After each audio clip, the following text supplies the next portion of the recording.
Pushpa I hate tears. सुकुमार द्वारा निर्देशित। इसमें मुख्य किरदार में है अल्लू अर्जुन, रश्मिका मंदाना और काफ़ी लंबी सपोर्टिंग कास्ट। पुष्पा पुष्पराज यावत्तेक्केदले 17 दिसंबर पिछले साल ये फिल्म थिएटर्स में रिलीज़ हुई थी और हाल ही में ये अमेज़न प्राइम पे रिलीज़ कर दी गई है। देखिए, जिस टाइम में हम रह रहे हैं आजकल, कुछ दिनों के अंदर ही कोई नई मूवी थिएटर से टीवी या ओटीटी पे रिलीज़ कर दी जाती है। एक ज़माना था जब 2-3 महीने के अंदर अगर कोई मूवी थिएटर से टीवी पे आ जाती तो ऐसा लगता था कि काफ़ी जल्दी की आ गई। थिएटर्स लविंग ऑडियंस के लिए मे भी अच्छा ना हो ये कल्चर, बट ये चर्चा का विषय किसी और दिन के लिए। देखिए, ये मूवी जिस तरीके से लोगों को पसंद आ रही है, आई थिंक बाहुबली के बाद यही एक लौती ऐसी साउथ इंडियन मूवी या कहें तेलुगु मूवी है जो नॉर्थ इंडियन जोन्स में भी या कहें पूरे इंडिया में, ऑल ओवर इंडिया में सुपर हिट साबित हुई है। और अच्छी बात यह कि इस मूवी को ऑल ओवर इंडिया रिलीज़ किया गया। मेरा जो शहर है ग्वालियर, जहाँ पे मैं अभी रहता हूँ, वहाँ पे भी इस मूवी को रिलीज़ किया गया मल्टीप्लेक्स और थिएटर्स में। इतना बड़ा शहर भी नहीं है ग्वालियर, बट फिर भी अच्छी बात है। ख़ासतौर पर पहले होता था जब कोई अच्छी साउथ की मूवी भी होती थी, वो साउथ के जोन्स में ही लिमिटेड हो जाती थी, नॉर्थ में या पूरे इंडिया में रिलीज़ नहीं हो पाती थी, तो लिमिटेड ऑडियंस ही उसको मिल पाती थी। फिर 1-2 साल बाद उस मूवी का रीमेक बना देते थे हिंदी में, जो कि ओरिजिनल मूवी जितना तो अच्छा कभी हुआ ही नहीं है। ऑल ओवर इंडिया में ही रिलीज़ कर दो मूवी को तो रीमेक करने की कभी ज़रूरत ही नहीं पड़ेगी, वो रीमेक करने वाला ट्रेंड ही ख़त्म हो जाए, यही अच्छी बात है। मैं भी पछता रहा हूँ कि मैंने पुष्पा मूवी थिएटर में नहीं देखी। एक तो ये बहुत लंबी मूवी है, 3 घंटे की, तो ये था। और उस टाइम मेरा जो फ्रेंड था वो 83 देखना चाहता था, तो मैं उसके साथ वो वाली मूवी देखने गया। 1-2 मैंने रिव्यूज़ भी देखे थे पुष्पा के, उसमें इस मूवी को एक और मसाला मूवी घोषित कर दिया था साउथ की। उसके बाद फिर मेरा मन नहीं हुआ मूवी देखने का। और हाँ, अगर इस मूवी को बस एक और साउथ की मसाला मूवी अगर कहें तो एग्जैक्टली गलत नहीं होगा, और ये कोई गलत बात भी नहीं है, क्योंकि पुष्पा एक बहुत ही अच्छी एंटरटेनिंग मसाला मूवी है। ये मैंने अपने पहले वीडियोस में भी बोला था कि जब भी साउथ फिल्म मेकर्स या साउथ की मूवीज़ जब अच्छी बनाते हैं, whenever they nail it very hard। अच्छे फिल्म मेकर्स को उनकी ऑडियंस का पता रहता है, और पुष्पा के मेकर्स को भी उनकी ऑडियंस का अच्छे तरीके से पता था। फिल्म मेकर्स को पता था कि पुष्पा की ऑडियंस एक fun loving theatre going audience है। अननेसेसरी पेट्रियोटिक सब प्लॉट या फिर सोशल कमेंट्री करके ये मूवी आइडेंटिटी क्राइसिस से जूझती नहीं है। अगर आप different ground breaking script story वाली मूवी एक्सपेक्ट कर रहे हो तो आप निराश ही होगे। मैंने जब देखी ये अमेज़न प्राइम पे, तो जैसा मैंने बताया, कुछ भी एक्सपेक्ट नहीं किया था मैंने मूवी से। मैं बस देखना चाहता था कि इतना हाइप कर रखा है, इतना कमाई कर रही है मूवी, तो ऐसा क्या है एग्जैक्टली। और हिंदी ऑडियंस भी इस मूवी को पसंद कर रही थी। तो जब मैं मूवी देखी तो मुझे ऐसा लगा कि स्टोरी प्रेडिक्टेबल है बट यूनिवर्सल है। हर कोई इससे ईजिली कनेक्ट कर सकता है। आप देश के किसी कॉर्नर से भी बिलोंग करते हो, ईजिली रिलेट कर सकते हो, क्योंकि एक अंडरडॉग स्टोरी है, ट्राइड एंड टेस्टेड फार्मूला है। It is very hard to get it wrong. इतने मीडियोकर और प्रेडिक्टेबल स्टोरी प्लॉट के बावजूद भी ये मूवी वर्क करती है।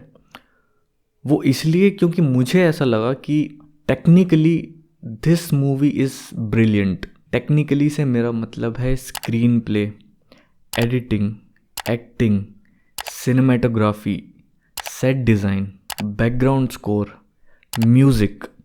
हाँ, जो सॉन्ग्स हैं वो इतने मेमोरेबल तो नहीं है। अल्लू अर्जुन की जो पहले मूवी आई थी अला वैकुंठपुरमलो, उतने अच्छे, उतने मेमोरेबल नहीं है, बट फिर भी सिचुएशन के अकॉर्डिंग एप्ट है। मूवी 3 घंटे की है बट फिर भी उबाऊ नहीं लगती, एडिटिंग इसकी चॉपी नहीं लगती है। और अगर आप गौर से नोटिस करेंगे तो सीन्स की जो लेंथ है वो लंबी है। जल्दी जल्दी इवेंट्स नहीं हो रहे होते हैं मूवी में। मूवी लंबी है बट एज एन ऑडियंस आपको फील नहीं होता है, क्योंकि स्क्रीन पे बहुत सारी चीज़ें नहीं चल रही होती हैं, क्योंकि नंबर ऑफ सीन्स कम हो गए एक सीन की लेंथ बढ़ाने से। कहीं पे भी मूवी में एडिटिंग रश्ड नहीं लगती है, ऐसा नहीं कि जल्दी जल्दी में, एंडिंग में भी जल्दी में फिनिश नहीं किया गया ऐसा लगता है। बस सॉन्ग्स के बीच में जो डायलॉग्स होते हैं वहाँ पे थोड़ी सी चॉपी लगी थी, बट ओवरऑल बहुत ही बढ़िया। देखने में ये मूवी बहुत अच्छी लगती है। कोई कोई ऐसे बड़े बजट की मूवीज़ होती है ना, ऐसा लगता है कि बिल्कुल सब कुछ ब्राइट कर दिया है, इतने सारे ब्राइट कलर्स आपकी आंखों में ऐसे डाल दिए जाते हैं, ऐसा लगता है चुभ रहे हैं। सबके फेसेस एकदम ग्राफिक से स्मूथ कर देते हैं या गोरा बना देते हैं अननेसेसरी, तो वो बहुत डिस्ट्रैक्टिंग लगता है। पुष्पा का भी ऑब्वियसली बजट बड़ा ही था, बट अल्लू अर्जुन, रश्मिका और जितने भी बाकी कैरेक्टर्स हैं उनको देख के ऐसे ही लगता है कि छोटे गांव से ही बिलोंग करते हैं। स्किन टोन सबका डार्क साइड पे ही है, इंक्लूडिंग द लीड कैरेक्टर्स। तो ये मेकर्स की आर्टिस्टिक चॉइस हो सकती है, बट जो भी है इट वर्क्स। जंगल और उसके आसपास बाकी इलाकों में शूटिंग की गई है मूवी की, जो कि देखने में बहुत सुंदर लगती हैं। एक घने जंगल के हिसाब से जैसी लाइटिंग होनी चाहिए मूवी में, बिल्कुल वैसी ही है। छोटी छोटी चीज़ें जैसे कलर ग्रेडिंग जैसी बेसिक चीज़ हो गई। अगर स्क्रीन पे आपको बड़ा घना जंगल दिख रहा है तो जो हरापन होता है जंगलों का, वैसे आंखों को चुभता नहीं है, अच्छा लगता है देखने में। कलर से याद आया, अगर आपको नीचे एक सब्सक्राइब बटन दिख रहा है और वो लाल रंग में दिख रहा है, मतलब आपने सब्सक्राइब नहीं किया है, तो अगर आपको मेरा काम सपोर्ट करना है तो आप सब्सक्राइब कर सकते हैं। ये वीडियो आपको पसंद आ रहा है या फिर एंड तक आपको देखने में अच्छा लगे तो आप वीडियो को लाइक भी कर सकते हैं। मूवी का बैकग्राउंड म्यूज़िक सिरदर्द देने वाला नहीं है। जहाँ पे बैकग्राउंड म्यूज़िक की ज़रूरत नहीं है वहाँ उपयोग में नहीं लाया गया है, बट जहाँ पे भी उपयोग में लाया गया है वहाँ बहुत ही दुरुस्त लाया गया है। मुझे लगता है एक्शन को एम्पलीफाई करने के लिए बैकग्राउंड म्यूज़िक का यूज़ होना चाहिए, ना कि डायलॉग को कवर करने के लिए या ऑडियंस को बताने के लिए कि उन्हें ऐसा फील होना चाहिए एक पर्टिकुलर सिचुएशन में। एक्शन की बात करें तो हाँ, कुछ ज़्यादा ही स्लो मोशन का यूज़ किया गया है एक्शन सीक्वेंसेस में, बट ठीक है, बुरा नहीं लगता है। बुरा इसलिए नहीं लगता क्योंकि एक्शन कोरियोग्राफी बहुत ही अच्छे तरीके से की गई है। हर जगह एक्शन फालतू का नहीं घुसा है, जैसे हीरो कहीं भी जा रहा है तो बाद में करेगा, पहले 2-3 लोगों से मार धार करेगा, ऐसा फालतू का एक्शन नहीं है मूवी में। इंटरवल के बाद एक एक्शन सीक्वेंस है, फाइट सीक्वेंस है जंगल में, और अल्लू अर्जुन का जो गैंग है मूवी में वो लकड़ी के गट्ठर नदी में फेंक रहा होता है, उससे रिलेटेड एक बहुत बड़ा सीक्वेंस है। तो वो 2 ही सीक्वेंस मुझे याद आ रहे हैं, वो मेजर हैं।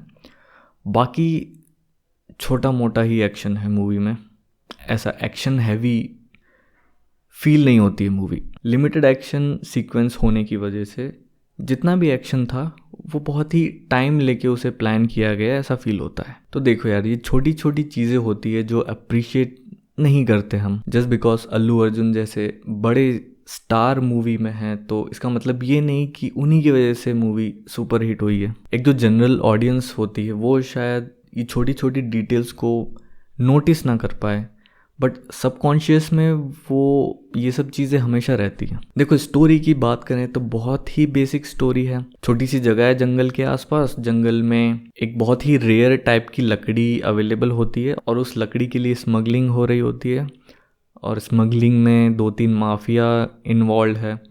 और अल्लू अर्जुन जो पुष्पा कैरेक्टर है वो छोटे से बड़ा प्लेयर बनता है स्मगलिंग में। अल्लू अर्जुन बहुत ही कैपेबल एक्टर हैं, इस मूवी में भी काफ़ी अच्छी परफॉर्मेंस है। ऐसा ग्राउंड ब्रेकिंग कुछ एक्टिंग डिपार्टमेंट में ऐसा कुछ नहीं है, बट कैरेक्टर की जितनी डिमांड थी उतना उन्होंने बहुत ही अच्छी तरीके से प्ले किया है। बाकी सपोर्टिंग एक्टर्स का भी बहुत अच्छा काम है। फहद फासिल का जो कैरेक्टर है लास्ट के हाफ एन आवर में इंट्रोड्यूस होता है, तो वो मुझे लगा कि शायद पहले ही हो जाना चाहिए था। फहद फासिल के कैरेक्टर का क्या स्कोप है वो तो पुष्पा नेक्स्ट पार्ट में पता चलेगा, पुष्पा द रूल।